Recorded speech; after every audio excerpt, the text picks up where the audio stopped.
నమస్తే. ఈరోజు ముగ్గురు ప్రముఖ వ్యక్తుల గురించి మీతో కొన్ని విషయాలు షేర్ చేసుకుందాం అనుకుంటున్నాను. దానిలో మొదటి ప్రముఖ వ్యక్తి ఈ రాష్ట్ర ముఖ్యమంత్రి నారా చంద్రబాబు నాయుడు గారు. సుదీర్ఘ రాజకీయ జీవితం కలిగినటువంటి వ్యక్తి. ఉమ్మడి రాష్ట్రానికి, విడిపోయిన రాష్ట్రానికి సుదీర్ఘకాలం ముఖ్యమంత్రిగా పనిచేస్తున్నటువంటి రాజకీయ నాయకులు.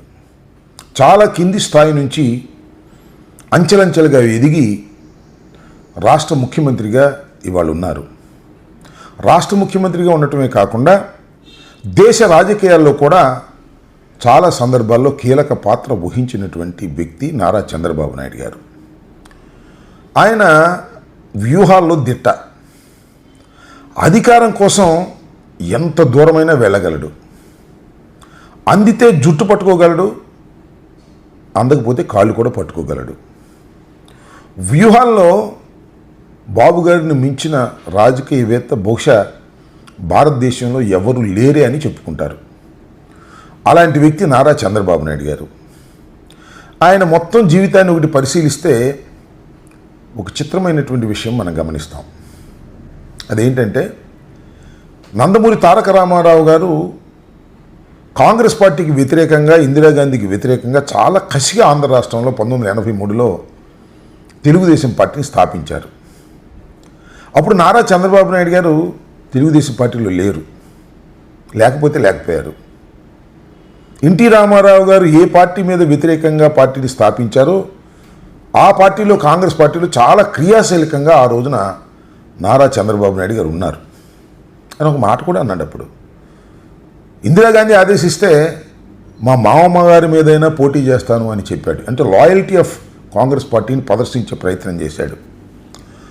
అలాంటి నారా చంద్రబాబు నాయుడు గారు ఎప్పుడైతే తెలుగుదేశం అధికారంలోకి వచ్చి సెటిల్ అయిందో, కాంగ్రెస్ నుంచి తెలుగుదేశంలోకి వచ్చారు, పార్టీ మారారు. సరే, పార్టీ మారటం అనేది భారత రాజకీయాల్లోనూ దేశ రాజకీయాల్లోనూ పెద్ద చిత్రమైన విషయం ఏం కాదు. అది తప్పుగా కూడా ఎవరూ భావించడం లేదు. పార్టీ మారటం కాదు, పార్టీ మారి తెలుగుదేశాన్ని మొత్తాన్ని ఆక్రమించేసుకున్నారు. ఇవాళ ఎన్టీ రామారావు గారితో కలిసి పార్టీ స్థాపించినప్పుడు ఉన్నవాళ్ళు చాలామంది స్వర్గస్థులయ్యారు. ఉన్నవారిని రాజకీయంగా స్వర్గస్థులు చేశాడు చంద్రబాబు నాయుడు గారు. ఇప్పుడు తెలుగుదేశం అంటే చంద్రబాబు నాయుడు గారు, చంద్రబాబు నాయుడు గారు అంటే తెలుగుదేశం. రాబోయే కాలంలో తెలుగుదేశం అంటే నారా లోకేష్ అంటే తెలుగుదేశం అని చేయడానికి కూడా ఆయన తాపత్రయపడుతున్నాడు. అది వేరే అంశం. ఇది క్లుప్తంగా నారా చంద్రబాబు నాయుడు గారి గురించి చెప్పదలుచుకుంది. ఇక రెండో వ్యక్తి, పక్క రాష్ట్రంలో ఉన్న తెలంగాణ ముఖ్యమంత్రి రేవంత్ రెడ్డి గారు. ఈయన కూడా చాలా చిత్రం.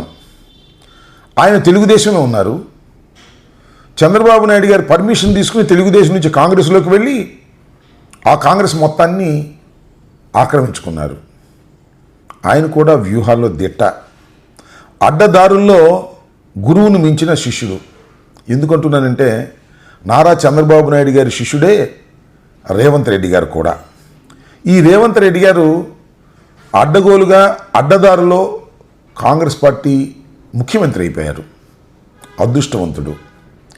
ఇక్కడ నేను చెప్పదలుచుకుంది ఏంటంటే, నారా చంద్రబాబు నాయుడు గారు కాంగ్రెస్ నుంచి తెలుగుదేశంలోకి వచ్చి తెలుగుదేశాన్ని ఆక్రమించుకున్నారు. తెలుగుదేశం నుంచి రేవంత్ రెడ్డి గారు కాంగ్రెస్లోకి వచ్చి కాంగ్రెస్ మొత్తాన్ని ఆక్రమించుకున్నారు. ఇవాళ కాంగ్రెస్ అంటే రేవంత్ రెడ్డి అంటే కాంగ్రెస్. తెలంగాణలో కాంగ్రెస్ పార్టీలో కష్టపడినవారు, కాంగ్రెస్ పార్టీలో ఎన్ఎస్యూ ప్రెసిడెంట్లుగా, యూత్ కాంగ్రెస్ ప్రెసిడెంట్లుగా, యూత్ కాంగ్రెస్లోనూ ఎన్ఎస్యూలోనూ పనిచేసినటువంటి చాలామంది వాళ్ళు వెనకబడిపోయారు. రేవంత్ రెడ్డి గారి వెంటే తిరగాల్సినటువంటి పరిస్థితి ఏర్పడుతుంది. తెలంగాణలో ఒక తిరుగులేని కాంగ్రెస్ నాయకుడిగా ఇవాళ రేవంత్ రెడ్డి గారు ప్రభావం చూపుతున్నారు. ఆయనే ఏమంటే అదిలాగా ఇవాళ అక్కడ కాంగ్రెస్ పార్టీలో ఉన్నది. వీళ్ళిద్దరూ రెండు పార్టీల్లో ఉన్నారు. రెండు పార్టీలు మీన్స్ వ్యతిరేకమైన పార్టీల్లో, ప్రత్యర్థి పార్టీల్లో. ఇది మనం ఇక్కడ గుర్తుపెట్టుకోవాలి. అయినా వారిద్దరి మధ్యన బంధం మాత్రం బలంగానే ఉంటుంది. ఇంకా మూడో వ్యక్తి కొణిదెల పవన్ కళ్యాణ్ గారు. సినిమాల్లోకి నుంచి రాజకీయాల్లోకి రావడంలోనే చాలా చిత్రంగా వచ్చారు. అన్నగారితో పాటు వచ్చి అన్నగారు ఫెయిల్ అయిపోయిన తర్వాత ఆయన సొంతంగా పార్టీ పెట్టారు. సొంతంగా పార్టీ పెట్టినప్పుడు లెఫ్ట్ భావాలను చాలా ప్రదర్శించారు. చెగువీరా నాకు ఆదర్శం అన్నాడు, పోరాటం నా ధ్యేయం అన్నాడు, అవసరమైతే పేద ప్రజల కోసం ప్రాణాలు ఇచ్చేస్తానన్నాడు, అధికారం నాకు ముఖ్యం కాదు అన్నాడు. చాలా బోల్డ్గా, బోళాగా, అప్పుడప్పుడు హద్దులు మీరిన ఆవేశంతో ప్రజలకు నేను రక్షణగా ఉంటాను అనేటువంటి భరోసాతో మాట్లాడేవారు కొణిదెల పవన్ కళ్యాణ్ గారు. రాను రాను ఆయన ప్రవర్తనలో మార్పు వచ్చేసింది. ముఖ్యంగా చంద్రబాబు నాయుడు గారితో కలిసి ప్రయాణం చేసినప్పుడు మరింతగా రంగులు మారిపోతూ వచ్చాయి. ముందు లెఫ్ట్ భావాలతో వచ్చినటువంటి పవన్ కళ్యాణ్ గారు లెఫ్ట్ బాల్ వదిలేశారు, కంప్లీట్ రైట్ భావాలకు వచ్చేశారు. రైట్ భావాలు ఎక్కడి దాకా వెళ్ళారంటే సనాతన భావాలను, సనాతన ధర్మాలను ఈ దేశంలో కాపాడటం కోసం కంకణం కట్టుకున్నాను, అవసరమైతే ప్రాణం ఇచ్చేస్తాను అంటే చాలా సందర్భాల్లో ప్రాణం ఇచ్చేస్తాను అనేటువంటి మాట ఆయన చాలా సునాయాసంగా మాట్లాడుతూ వస్తున్నారు ఈ మధ్యకాలంలో. నేను ఇక్కడ చెప్పదలుచుకుంది ఏంటంటే ఆయన ముఖ్యమంత్రి కావాలని, ఆయన ముక్కుసూటిగా వ్యవహరించే వ్యక్తి అని, చాలా సిన్సియర్గా ఉంటాడని భావించేటటువంటి ఒక వర్గం ప్రజలు ఉన్నారు. ఆయన ముఖ్యమంత్రి అవ్వాలి అని ఇప్పటికీ ఘోషిస్తున్నారు. ఎక్కడికైనా వెళ్ళినప్పుడు సీఎం సీఎం అని అరుస్తూ ఉన్నారు. ముఖ్యంగా మా కులస్తులు అనుకోండి, అది వేరే అంశం. ఎందుకంటే ఎన్టీ రామారావు గారు, అదేవిధంగా రాజశేఖర రెడ్డి గారు ఇట్లాంటి వారు రెడ్డి సామాజిక వర్గం నుంచి, కమ్మ సామాజిక వర్గం నుంచి ముఖ్యమంత్రులు అయ్యారు. కానీ కాపు సామాజిక వర్గం నుంచి ఎవరు ముఖ్యమంత్రులు కాలేదు. కాబట్టి చిరంజీవి గారు అవుతారు అనుకుంటే ఫెయిల్ అయ్యాం. కాబట్టి పవన్ కళ్యాణ్ గారన్నా అవుతారు అనేటువంటి భావనతో కాపు సామాజిక వర్గం నడుస్తూ ఉన్నది. అది వేరే అంశం. రాను రాను నేను చెప్పదలుచుకున్నది ఏంటంటే తన ప్రవర్తన, తన రంగు మారిపోతూ చంద్రబాబు నాయుడు గారి లాగా అందితే జుట్టు, అందకపోతే కాళ్ళు పట్టుకునే దశకు మన పవన్ కళ్యాణ్ గారు కూడా రంగు మారిపోతూ దిగజారిపోతున్నారనేది నేను ఇక్కడ స్పష్టంగా చెప్పాలనుకుంటున్నటువంటి అంశం. ఈ ముగ్గురు నాయకులు ప్రముఖ నాయకులు. ఈ ముగ్గురు మధ్యన చాలా మిత్రత్వం ఉంది. అది ఇక్కడ నేను చెప్పాల్సినటువంటి అంశం. ఒక దృఢమైనటువంటి బంధం ఉంది. అదేదో సిమెంట్ కంపెనీ గురించి చెప్తూ దృఢమైనది మా బంధం అని అంటారే, ఆ రకంగా వీరు దృఢమైన బంధం ఉంది. ఉంటే తప్పే ఉంది అనుకోవచ్చు, పక్కపక్క రాష్ట్రాలే కదా, ఉంటే తప్పే ఉంది, దృఢంగా ఉండాల్సిందే కదా అని. అలా కాదు, రెండు పార్టీలుగా ఉన్నారు. కాంగ్రెస్ పార్టీకి, భారతీయ జనతా పార్టీకి పడదు. భారతీయ జనతా పార్టీలో ఇవాళ చంద్రబాబు నాయుడు గారు, పవన్ కళ్యాణ్ గారు ఉన్నారు. పూర్తిగా ప్రత్యర్థి రాజకీయ పార్టీ అయినటువంటి కాంగ్రెస్ పార్టీలో రేవంత్ రెడ్డి గారు ఉన్నారు. కానీ వీరి మధ్యన మాత్రం సంబంధ బాంధవ్యాలు వాటన్నిటికన్నా మించి చాలా దృఢంగా ఉన్నాయి. ఒకరినొకరు పొగుడుకునే కార్యక్రమాలు చేస్తున్నారు. మొన్న ఈ మధ్యనే రేవంత్ రెడ్డి గారి గురించి పవన్ కళ్యాణ్ గారు చాలా గొప్పగా చెప్పేటటువంటి ప్రయత్నం చేశారు. అది పుష్ప సినిమా అంశం వచ్చినప్పుడు. దిల్ రాజు గారు వచ్చేదాకా పుష్ప అంశాన్ని గురించి మాట్లాడలేదు పవన్ కళ్యాణ్ గారు. ఎప్పుడైతే దిల్ రాజు గారు వచ్చి రేవంత్ రెడ్డి గారి దగ్గర నుంచి ఒక సందేశాన్ని తీసుకొచ్చారో, ఆ సందేశం వచ్చిన తర్వాత రేవంత్ రెడ్డి గారి గురించి గొప్పగాను, పుష్ప తప్పు చేశాడనే భావంతోనూ మాట్లాడి తన నిజస్వరూపాన్ని బయట పెట్టుకున్నాడు. అది వేరే అంశం. నేను ఇక్కడ చాలా స్పష్టంగా చెప్పాలనుకుంటున్నటువంటి అంశం ఏమిటంటే పక్కపక్క రాష్ట్రాలు సత్సంబంధాలు కలిగి ఉండవలసిందే, దానిలో ఏ విధమైన అభ్యంతరము లేదు. ఈ మధ్యన చంద్రబాబు నాయుడు గారు రేవంత్ రెడ్డి గారి కోరిక మేరకు తిరుపతి దర్శనాల విషయంలో చాలా లిబరల్గా తెలంగాణ ఎమ్మెల్యేలకు ఇచ్చారు. సంతోషం, దాన్ని ఎవరు వ్యతిరేకించాల్సిన అవసరం లేదు. ఎందుకంటే వారు తెలుగువారే, మనం ఉమ్మడిగా కలిసి ఉన్నాం. తిరుపతి వ్యవహారంలో వారికి దర్శనాలు ఇవ్వడంలో తప్పు లేదు. కానీ ఇక్కడ నేను ఒక విషయాన్ని చాలా స్పష్టంగా చెప్పాలని అనుకుంటున్నా. జూలై మాసంలో అనుకుంటాను అధికారంలోకి వచ్చిన తర్వాత చంద్రబాబు నాయుడు గారు చాలా ఆర్భాటంగా విభజన చట్టంలోని కొన్ని అపరిష్కృతమైనటువంటి అంశాలను తేల్చడానికి రేవంత్ రెడ్డి గారితో సమావేశం అని హైదరాబాద్ వెళ్ళారు. రెవెన్యూ మంత్రి గారు, అదేవిధంగా టూరిజం మంత్రి గారు దుర్గేష్ గారు, ఇంకా కొంతమంది మన మంత్రులు. అదేవిధంగా రేవంత్ రెడ్డి గారు, బట్టి విక్రమార్క గారు, మరి కొంతమంది మంత్రులు అందరూ వెళ్ళి సమావేశమయ్యారు.